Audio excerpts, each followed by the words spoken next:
કોરાટનાઓ પાસેથી ખોટા દાગીના હોવા છતાં તેનો સાચા હોવા અંગેનું પ્રમાણપત્ર એમની પાસેથી મેળવીને એને સાચા તરીકે ઉપયોગ કરીને આ જે દાગીના છે એ બેંકમાં મૂકીને લોન લીધેલી છે।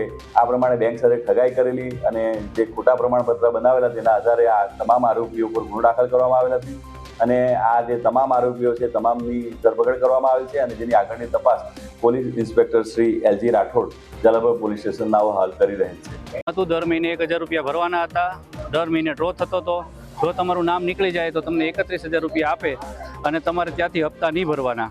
એવા 1-2 જણાને અમારામાં લાગ્યા એટલે અમારામાં વધારે જોડાતા ગયા સભ્યો। દર મહિને ડ્રો થતો અને ટાઈમે પૈસા મળતા હતા। છેલ્લા 4 વર્ષથી એને પૈસા આપવાનું બંધ કરી દીધું છે। મને તો હમણાં ખબર પડી કે 2-3 વર્ષ પહેલાં જે પાર્વતી ગ્રુપ પૂરું થયું એનાય કોઈને પૈસા આપ્યા નથી અને એ લોકો પોતાની પ્રોપર્ટી બનાવતા ગયા અને અમારા પૈસા ડીલે કરતા ગયા। એમાં ડાયરેક્ટર અને મેનેજિંગ ડાયરેક્ટર 2 છે। એમાં અનિલભાઈ પંડ્યા અને નરેશભાઈ શાહ 40 થી 50 કરોડનું કૌભાંડ કરેલું છે એને અને બધાના અમે ડીએસપી કમ્પ્લેન કરેલી છે, એસપી સાહેબ બધા કમ્પ્લેન કરી ગાંધીનગર સુધી જઈ આવ્યા છે બરોબર। છતાં અત્યારે કે રિઝલ્ટ નથી આવતું ને છતાં હજી આગળ શું થશે કાંઈ ખબર નથી અમને। આ લોકો એવા ફ્રોડ કર્યું ને અત્યાર લગી અમને 25,000ની સહાય આપી દીધી એમ કરી 2 મહિના એને ખેંચી લીધા વાત તે પૂરી એની।